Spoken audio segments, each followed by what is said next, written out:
Michelle? Can you Hello? hear me? Yes. Hi. Can you hear me? Yes, Hi. I can hear you well. Oh, Hi. we're like twinsies today. Oh, yeah, we are. So, our second Dear Epcom. Hi from Portugal. Hi. Hi. Hi. Who else is on here? Pop on and say hi. There are maybe like 120 people on here. Wow. And tell us where you're from. Yeah. Just Portugal, I guess. One person. Hi, Hi, everybody. Hannah. Hi. New York, Florida, Oklahoma, UK, Boston, Oh, another New York, Canada, France. Canada. Yeah. The world. Awesome. Great. So feel free to post questions and comments in the chats. Thumbs up, thumbs down, clarification. Sometimes it's not always easy to keep up with the chat. We'll try and grab some of those questions from there too. Hi, Scotland. So what we did this time is we had gotten a bunch of questions that came in from the email notifications and found a way to sort of chop them all up and put them into categories. So I'm hoping this might answer more questions in a better sort of way. Last time we got through what, like 7, 8 questions? This is 33 right here. And we might be able to do it all. So what I'll do is I'll read the question out loud and then we'll answer it, right? Yeah, that sounds good. Okay. So, and this is again, so this is for everybody who has the app for DARE. And the whole point of this app is to keep reinforcing this sort of new response to fear, this new response to how we feel. And the first question didn't really fit into the other ones. So I thought this was a good start. The question is, what is the fear of fear?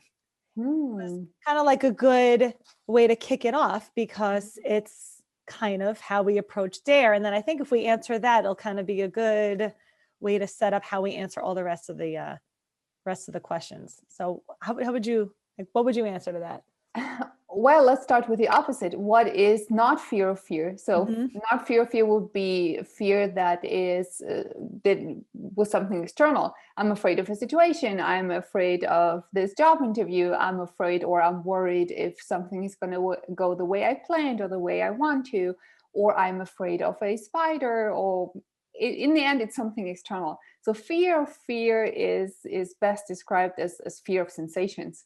Mental sensations and physical sensations. So if I have heart palpitations and I start to worry about that and I start to add stories to it, what if this is a heart attack? What if this is this, and so on? Or I start to fear my own thoughts, as so many do, as is so usual. Why am I thinking like this? Why do I have intrusive thoughts? What do they mean? What do they say about me as a person? And so on and so forth. So fear is more fear that is internalized.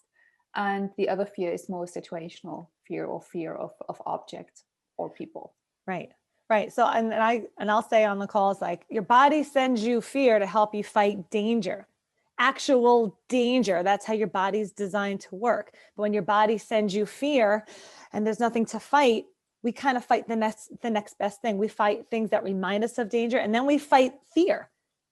So when we fight fear, we start treating that feeling of fear as danger. So I think people kind of get stuck with, like, don't be afraid. And DARE's not working because I'm still feeling afraid. If you're still trying to get rid of fear, you're still treating it as danger. So the cycle of that fear of fear keeps going when you stop fighting fear and stop fighting things that are super duper uncomfortable, but not dangerous, which is kind of like sets the scene for almost every question that came in.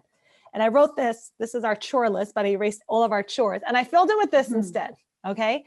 This is when we want fear. Your body sends us fear for bees, fire, and murderers, and snakes, and everything else that's actual danger right now, right? Not danger are thoughts of snakes. Okay. So your body might send you fear thinking about a snake. What if there's a snake? Right? Memories of snakes. It feels like a snake. So when any of these pop up that remind us of danger or could be danger, or maybe used to be danger, and we fight these, that's what starts this problem, this anxiety problem. So with DARE, it's teaching you how to take, oh, thoughts of snakes. Oh my gosh, I need to fight that. I'm going to put that here, right? And now, because I'm treating that as danger, my alarm's going to ring, ring, ring, ring, ring, ring, ring, until I no longer treat it as danger, right? So it's how we treat thoughts of snakes, how we treat the what ifs, how we treat all those things. So it's learning how to not get rid of feelings, but how you treat how you feel. So that's going to be kind of the essence of how we answer a lot of these questions today. And I think fear of sensations is also a very big one. Health anxiety, for example. Oh, I have a rash, I have a tingling in my arm, I have this, I have that. And now what could that mean? Right? What could that mean? So you start to feel those sensations, and then your body, as Michelle said, sends you more energy. And then you not only have the rash and the sensations, but you also get thoughts, and you also get palpitations, those skipped heartbeats. And then you start to fear those too.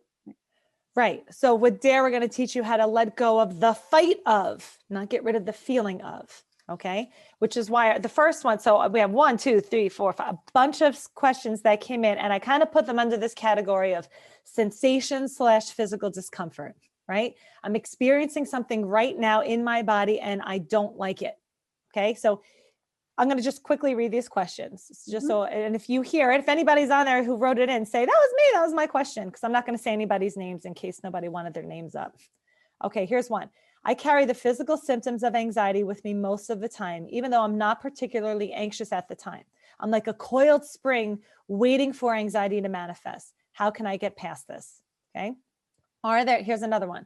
Are there any other special techniques to deal with the general feeling of dread and pending doom that can sometimes be felt all day?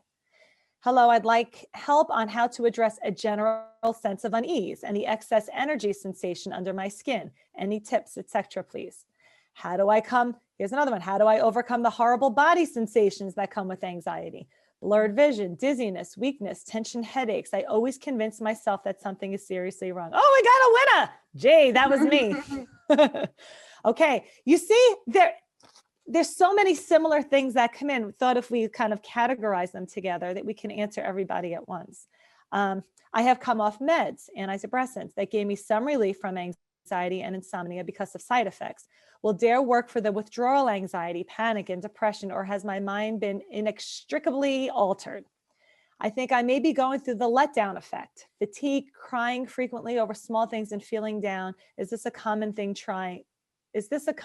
while recovering? And the last one, my heart rate has become an issue, and some days my heart rate pounding literally all day. Is it possible that anxiety can do that? They did go on to say they did go to the doctor and they got cleared, and they're not looking for medical advice, just wants to know if that's something that's a common thing that could happen. So I put those all together, right? They seem to all kind of go under this category of fear of physical sensations, fear of actual present physical discomfort. Yeah, and this is really the key word. It's physical discomfort, but when we start to treat it as danger, and what does this mean? What might this mean? How worse can this get? And so on and so forth. This is really where the anxiety lies, not in the sensation itself. Because look at your experience. There are so many situations in your life where you did feel physical discomfort, but there was no fear attached to it. For example, when you have the flu, everybody gets a cold maybe once a year, right? This is discomfort, physical discomfort. You feel tired, you have a headache, and so on and so forth. But you do not start to obsess about it.